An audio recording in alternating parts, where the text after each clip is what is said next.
Hello, I hope you're having a great day today. Today we're taking a look at the next short story in the Monkey's Paw collection by W. Jacobs. It's called An Adulteration Act. It's 18 pages long. It's the longest one in this so far. I read it last night. This is actually pretty fast. In about 25 to 30 minutes. A little bit longer than you would expect for this. All the short stories in this collection so far have been between 10 and 20 pages long.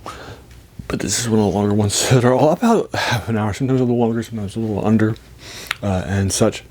As a reminder, W. Jacobs was a big guy in the pre and Pulp Era, and he was heavily published and beloved then.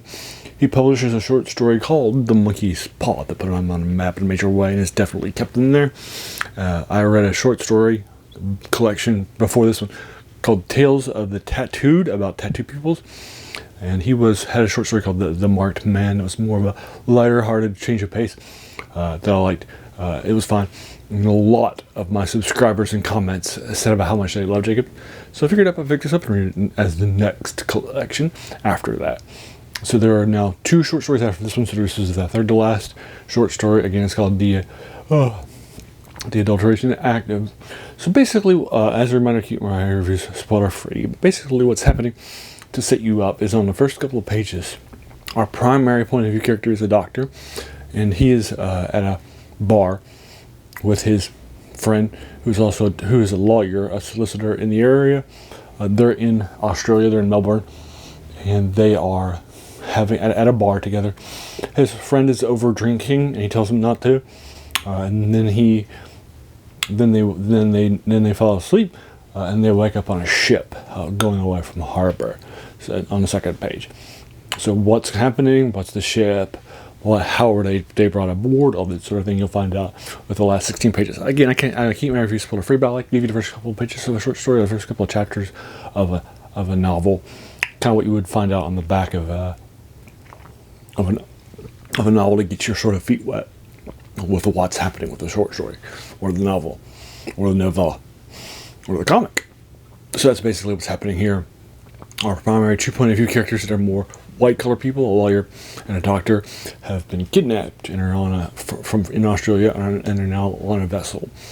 So what's happening and what will they do and who are their shipmates, all that sort of thing you'll find out. Pretty good.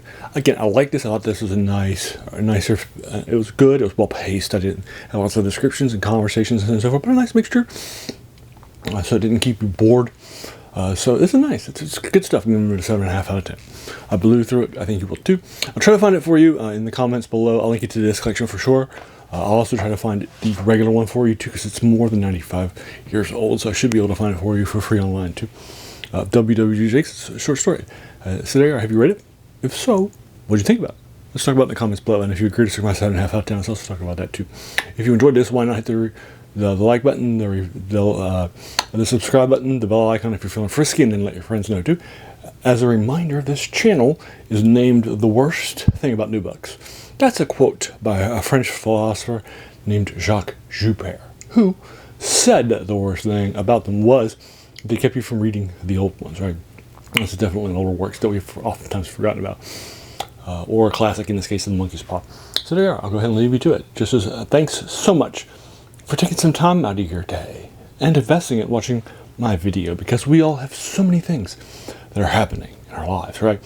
And we're pulled in so many different directions. So the fact that you spent this time with me, that's incredibly humbling. And I appreciate it. So thanks again, and have an amazing day.